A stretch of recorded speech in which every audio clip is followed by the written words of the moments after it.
Today we're talking about the subject of working extremely long hours, 80+ hour weeks. First of all, I'm going to start off by saying that a lot of the people who make this claim on the internet are just lying. Like, that's pretty common. You know, nobody is going to come out there and verify how many hours you're actually working and things like that. So I would say that it's pretty much every big business productivity guy's whole shtick is being like, oh, I work 120 hours a week or whatever. And it's like, yeah, man, sure, whatever. Like, you're not. That's just not true. The reality is that when we talk about things like working 88+ hour weeks, yes, like, you could be theoretically working that entire time, but the more time that you spend working, the less efficient you're going to be time-wise. This is really, really well known. Basically, people who claim to work super long hours frequently are either misrepresenting that either to themselves or to other people. Very often they are, spending incredible amounts of wasted time, just sort of like sitting around fiddling at their computer or whatever. You just get less and less efficient over time.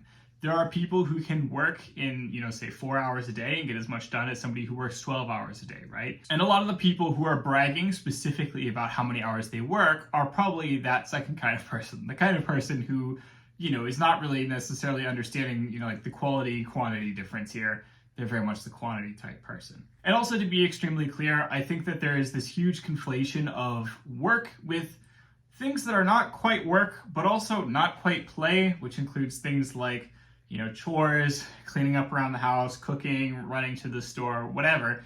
Stuff that isn't specifically stuff that you're paid for or that is actual work, that you don't think of as, free time. I've seen a lot of these CEO grind set, how many hours do they work type things. And then they include things like going to the gym and working out as time that they spend working, which isn't really strictly true. Like, I can understand why you think of that as work time because, again, it's not free time, it's not play time, but also that's definitely not work time. And so realistically, when you talk about people who are working long hours, they are probably also just factoring in some of that time that they are spending on those activities that are somewhere in between work and play. They're just counting that as work because they feel like it. That said, I have legitimately worked 80+ hour weeks many times in my life.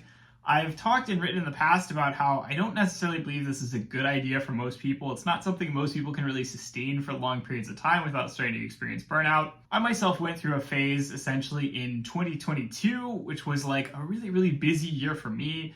And as a result, I was working, I would say 80+ hour weeks for at least 6 to 8 months or so in that period of time. And, during that time, it's like a black hole. I cannot emphasize enough, it ruined my life in many ways. There was a good chunk of time where basically all I was doing was working, and your sense of time becomes skewed, your perception of reality kind of becomes skewed. You just have one thing after another. You never really have time to stop and think. And the end result is that time sort of passes very quickly. You just end up where it's I blinked and 6 months passed because I was just working that entire time.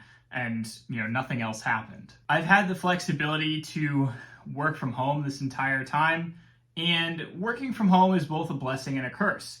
It means that there's, a lot less time that I have to spend on, again, those things that are somewhere between work and play, right? When you're talking about something like commuting time, that's not really working, but it really kind of counts as working because it is not free time that you would get to spend normally otherwise. And because I work from home, I have zero commute time, right? So when I say that I am working, say, a 12-hour day, I mean legitimately, I'm working a 12-hour day. I'm waking up, I make a cup of coffee, and I immediately start working. I do not mean I wake up, I make a cup of coffee, I spend 2 hours commuting, work for 8 hours, spend 2 hours commuting, go home, whatever. No, it's I, get out of bed, walk downstairs, and I start working. And then, basically sometimes that lasts from 7 a.m. to 10 p.m. or later. That is sort of the blessing and the curse of working from home and from working for yourself, which is simply that there's a lot less of a division between your work life and your free time. Everything just gets kind of jumbled up at the end of the day. You might be, working, and then you spend 10 minutes goofing off on your computer, and then you stay in the exact same seat, the exact same spot, and you go back to working for, 6 more hours, right? there's a lot less division between the two. It also means that because of that, you may struggle at times to find focus. You may struggle at times to have time to yourself simply because there are a lot more distractions at home than there are, in your workplace. And correspondingly, you may have a lot of situations where you should sort of be relaxing. You should just be, goofing off, hanging out with your family, whatever. And you kind of end up bringing work into it when you shouldn't. It's not necessarily healthy unless you have really clear, really solid boundaries between the two. I would say that I have fallen into hard work over the years. As much as I counsel against it, as much as I advise against it, again, it's not necessarily about the amount of hours that you put in. It's more about putting in good, consistent quality work and doing so consistently over long periods of time than about necessarily putting in a crap ton of hours in, say a short period of time to get success. When I look at my business and the way that it works, I work with clients who I write fitness programs for. And what that means is that basically the single biggest workload that I have each week is the Monday when I have to update everybody's workouts. Everything else that I do in the week is very flexible in terms of the time that I do it. So there's nothing that's ever, super much has a deadline except, maybe for calls that I have to have with clients here and there. But most of the work that I have is stuff that, again, is just very flexible about when I do it. That said, I can say that when you have enough work, even when all of that work is very flexible, it can feel very crushing. When you have, say, something like 80+ hours of flexible work a week, even if there's not necessarily a deadline on very much of it, you're not necessarily stressed out about doing anything at a particular time, there's still just so much of it to do that at times you'll just kind of end up getting overwhelmed. So while I think that working super long hours is something that should be avoided as much as possible, it's definitely something that I've fallen into periodically. And it's not fun. It's not good. Like I mentioned before, your sense of time becomes very skewed. You tend to see that things just pass yourself by. You tend to realize that it's been a very long time since you've checked on with your friends or really had any time for yourself or anything like that. I can also attest to the fact that things start to pile up, little things that aren't done. You might say, oh, you know what? I don't have the time to, say, clean out my room today, and then just, suddenly 3-4 weeks pass and you realize that your room has just been getting dirtier and dirtier. You never really set aside time to clean it just because you've been so busy working. And so little things like that start to catch up with you over time. And when you work long hours, there's just little things that are left undone. You just sort of end up forgetting about them. They end up sort of snowballing into bigger and bigger things over time. I have been at times back to working super long hours these past few weeks. I've been working on a new project that I'm releasing soon, and so the end result is that I've had to put a lot of work into it. And that's also something where, sort of similar, no one's really rushing me, forcing me to get this out sooner, right? I could release this now, I could release this 6 months from now. It doesn't really matter too much. But because I have so much work ahead of me, I kind of have this tendency where I want to just get through it. Once I'm started on something, I want to power through it.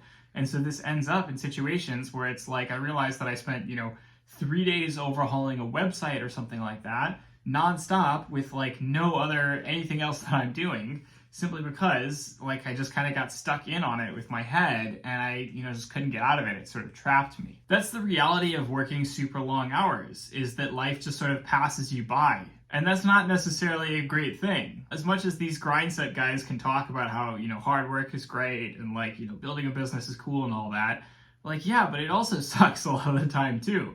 A lot of the time it's not fun. A lot of the time you just end up throwing away a lot of time and going oh man, I wonder what would have happened if I had had more time to spend with my friends, to spend on creating connections, to spend with my family and so on. At the end of the day also, everyone's tolerance for work is going to be different. I wouldn't necessarily say that anyone should be forced to work super long hours. I think that it is something that you can do willingly if you fall into it, if you find that that's something that works for you. I would also say that I've talked in the past about how, working super long hours for a job doesn't necessarily benefit you at all. If you're just getting paid a salary, then, you're getting paid a salary to do a job, and going above and beyond that is not necessarily going to benefit you in any way, shape, or form. You shouldn't go above and beyond for a job. Jobs are not going to value you. They're not going to treat you the way that you deserve to be treated. The only real place where it can make sense to work super long hours is a place where you are going to benefit from it yourself. You're going to see the effects of your work directly. And usually that means, self-employment, a side hustle, some kind of business that you're assembling, some kind of project that you're putting together that you're creating, whatever that is. I'm very lucky that I have a successful online business and have had so for the past 10 years. I'm very lucky that I have the privilege to be able to work for myself. Anyway, that is all for this week's video. I hope you've enjoyed it. As always, don't hesitate to like, comment, subscribe. Let me know what you'd like to see in future videos. I will talk to you all next week. Have a good one.